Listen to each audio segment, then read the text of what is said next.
బీపీని తగ్గించడానికి రక్తనాళాలు బాగా వ్యాకోచింపజేసే వ్యాయామాలు చూడబోతున్నాం.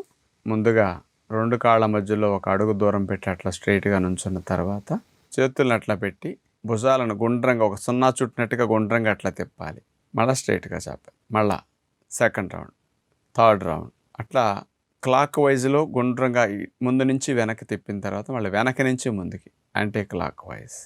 చేతులు, గుండె భాగం ఈ భాగాల్లో రక్తనాళాలన్నీ వ్యాకోచించి రక్త ప్రసరణ ఒత్తిడి తగ్గి సులభంగా వెళ్ళటానికి ఇలా ఉపయోగపడుతుంది అన్నమాట.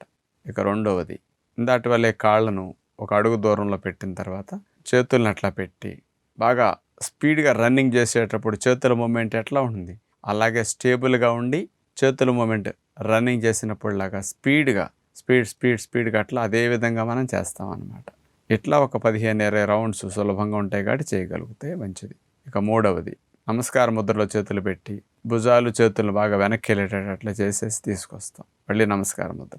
4th round, 5th round, 6th round అదే విధంగా కంటిన్యూ చేస్తాం మనం. తరువాతి వ్యాయామం, 2 చేతులను పైకి లేపేసేసి చాపటం, మళ్ళీ ముడవటం. గాలి పీలుస్తూ చేతులను పైకి లేపుతాం, గాలిని వదులుతూ చేతులను కిందకి దింపాలి. ఈ వ్యాయామం ఇటు మైండ్ కూడా స్ట్రెస్ అండ్ యాంగ్జైటీ లెవెల్స్ నుంచి తగ్గటానికి బ్రీతింగ్ జోడించేస్తే అటు ఫిజికల్గా మెంటల్గా 2 రకాలుగాను రిజల్ట్ వస్తుంది అన్నమాట.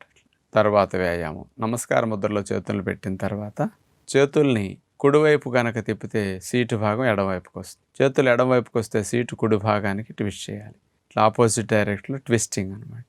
ఇలా కింద నుంచి పై భాగం వరకు అన్ని భాగాల్లో కదలికలు తీసుకురావచ్చు. అంటే పెద్ద వయసు వారు హై బీపీతో బాధపడేటప్పుడు ఇంట్లో కాస్త బాడీలో అన్ని భాగాల్లో రక్తనాళాలని వ్యాకోచింపచేసే విధంగా ఇలాంటి సులభమైన వ్యాయామాలు చేయగలిగితే బాగుంటుంది.